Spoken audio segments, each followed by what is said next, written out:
या भागाचे प्रांत अधिकारी व डीवायएसपी आम्हाला भेटण्यासाठी आले होते. ऍडिशनल एसपी आणि प्रांत साहेब डीवायएसपी सुद्धा, तहसीलदार सुद्धा, सर्व लोक या ठिकाणी आले होते.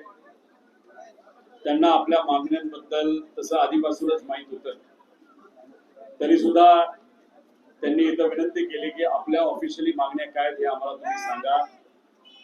जसं मगाशी तुम्हा सर्वांना सांगितलं, मी GRच वाचून दाखवला होता.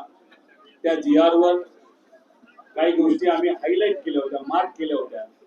या अटी आम्हाला नकोय आणि तसाचा तसा GR, त्याच्यावर आम्ही जे काही मार्किंग केलं होतं, नाही तर त्याच्या खाली जी लाईन मारली होती तसं आम्ही प्रांत साहेबांना आणि ऍडिशनल एसपी साहेबांना दिलेलं आहे. आणि विनंती एवढीच केलेली आहे की या 3 अटी तुम्ही या GR मधून काढाव्यात. मंत्री महोदयांना त्या ठिकाणी तुम्ही विनंती करावी, सांगावं. फोनवर कलेक्टर साहेब होते, सकाळी सुद्धा IG साहेबांशी माझं बोलणं झालं होतं, कलेक्टर साहेबांशी बोलणं झालं होतं, SP साहेबांशी बोलणं झालं होतं. सगळ्यांची इच्छा आहे लवकरात लवकर हे आंदोलन तिथं संपवावं. इथं आलेल्या अधिकारीशी बोलल्यानंतर ते आपल्या मागण्यांबद्दल सकारात्मक आहेत. त्यांची एक जबाबदारी असते की आपल्या मागण्या या वरच्या प्रशासनाला आणि शासनाला या सांगाव्या लागतात आणि ते आता तिथं सांगतायत.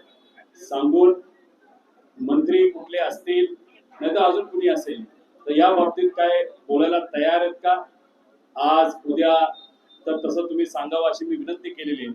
आणि त्याला हेही सांगितलेलं आहे की उद्यापासून माझी तब्येत थोडीशी नरम व्हायला सुरुवात होईल. मला बोलता येणार नाही, नाहीतर मी बोलू शकणार नाही, लोकांना थांबवता येणार नाही आणि त्यानंतर मात्र बऱ्याच गोष्टी माझ्या हातात राहू शकणार नाहीत.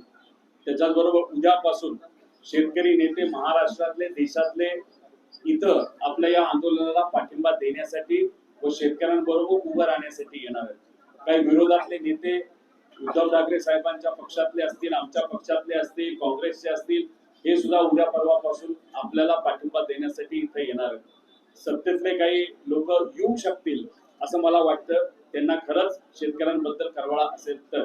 त्यामुळे उद्या परवा नंतर इथं मोठे मोठे लोक तुम्हाला सपोर्ट करण्यासाठी येतील आणि मग ते आल्यानंतर आणि जर समजा आमच्यातल्या एखाद्या व्यक्तीची तब्येतीला जर काही अडचण आली तर मग लोक आमच्या ताब्यात राहणार नाही, आमचं ऐकणार नाही.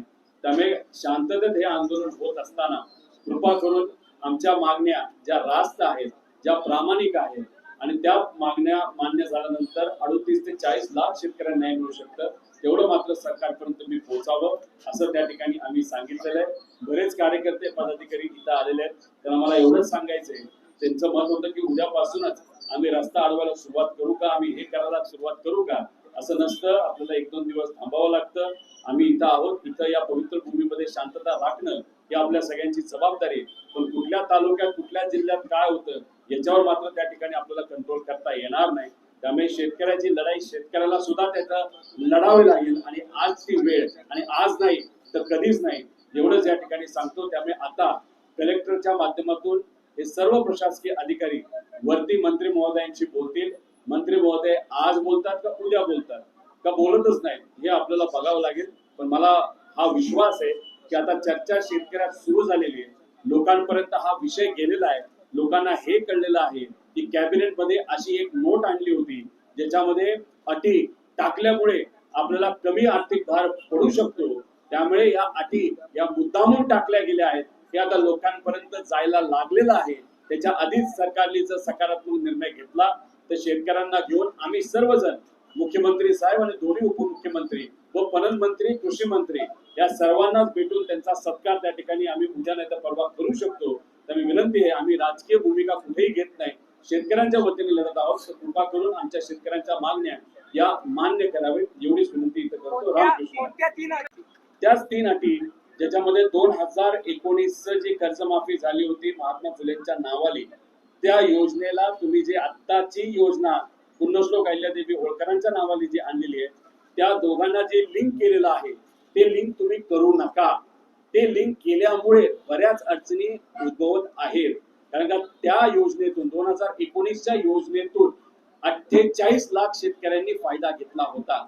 मग या योजनेत त्या 48 लाख शेतकऱ्यांवर अन्याय होऊ शकतो आणि होणारच आहे. आणि 50,000ची कर्जमाफीमध्ये तुम्ही चेष्टा करताय का? त्यामुळे 50,000ची कर्जमाफी नको. 50,000ची अट काढा. 2019ची अट काढा. ओटीएस मधून सुद्धा काढा आणि कर्जमाफीतून सुद्धा काढा आणि सरसकट 2 लाखापर्यंत कर्जमाफी तुम्ही करा. आणि शेतकऱ्यांनी पैसे देण्यासाठी बँकेत भरण्यासाठी वाट न बघता डायरेक्ट 2 लाख शेतकऱ्याच्या अकाउंटला तुम्ही द्या आणि राहिलेली रक्कम शेतकऱ्याला जेव्हा वेळ असेल, पैसे असतील तेव्हा ते भरतील, अशी आमची दुसरी मागणी होती. तिसरी, जे रेग्युलर शेतकरी आहेत 25, 26, 26, 27, 26, 27 तर अजून सुरू झाले पण संपलेलं नाही. या अटी टाकायचं कारण काय? तर या 2 वर्षाच्या अटी तुम्ही काढा. 50,000 देत असाल तर चांगली गोष्ट, जर 75,000 दिलं तर सोल्यावरनं पिवळं, अशी सुद्धा मागणी आम्ही तिथं केलेली आहे. चौथी मागणी जी आहे ती आहे 1 रुपयामध्ये विमा आणि त्याच्यामध्ये जे ट्रिगर काढले होते ज्याच्यामुळे शेतकऱ्यावर अन्याय झाला होता ते सर्व ट्रिगर परत एकदा आणण्यात येणाव्या असे आमच्या सगळ्या त्याच्यामध्ये त्या ठिकाणी मागण्या आहेत. ज्या मागण्या तुमच्या समोर वाचून दाखवल्या, याच्यात कुठेही वाढ केलेली नाही.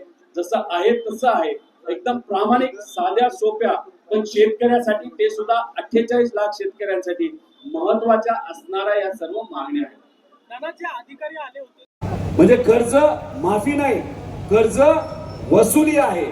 म्हणजे बँकेमध्ये जमा केल्यानंतर 3 लाख असेल 2.5 लाख भरायचे, 1 लाख असेल 50,000 भरायचे, 4 लाख असतील तर किती भरायचं? 3.5 लाख रुपये भरायचे.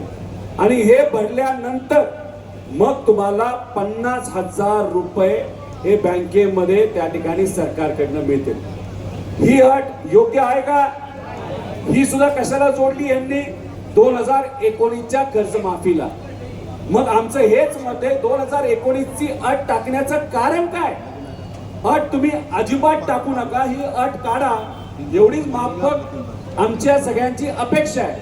आणि ही अट काढली तर आपल्या सर्वांना किती रुपयापर्यंतचा फायदा होणार आहे? 2 लाख रुपये. आजच्या अडचणीच्या काळामध्ये मला शेतकऱ्यांना विचारायचंय, पाहिजे का नाही 2 लाख पर्यंतची मदत? तर आमच्या शेतकऱ्याला सरसकट कर्जमाफी पाहिजे. 4 लाखाचं कर्ज असेल तर 4 लाख माफ झालं पाहिजे. आता केळ उत्पादक शेतकरी आम्हाला भेटले, 7 लाख कर्ज आहे, भरता येत नाही, 2 रुपये किलोला केळी विकली. काय इथं शेतकरी भेटले, त्यांच्याकडे तिथं जी आता डाळिंबाची बाग आहे पावसात खराब झाली, तिथं केळीची बाग आहे ती पावसात खराब झाली, झोपली आहे, पैसे मिळत नाही. अशांची मागणी आहे की सरसकट तिथं करा. आता मी तिसरा, प्रोत्साहनपर लाभ.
आता आम्ही चर्चा करून आलो म्हणून शब्द ऑफिशियली टीव्ही समोर सुद्धा दिला की आम्ही अटी ज्या आहेत त्या चाचक्या त्या मान्य करतो आणि पुढच्या काही दिवसात त्याचं अधिवेशन होतं ते आम्ही काढून टाकतो. आम्ही काय असं देऊन द्या वगैरे असं नाही, फक्त लोकांसमोर त्यांनी तिथं शब्द दिला आणि हे पण येतं सांगायचं राहिलं एकच साहेब आहेत ना, म्हणजे टिकायत साहेब हरियाणा मोठं आंदोलन केलं होतं, ते 700 शेतकरी शहीद झाले होते. त्याचे जे प्रमुख आहेत ते माझ्या अंदाने 15 तारखेला 14 रात्री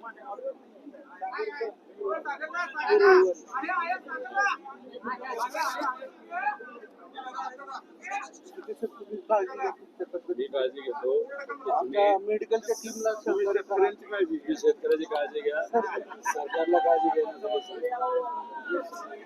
मेडिकल चेकअप वगैरे आज उद्याची काळजी घ्या. आणि प्रशासकीय दृष्ट्या काही मदत लागली तरी आम्हाला कळवा. काय नाही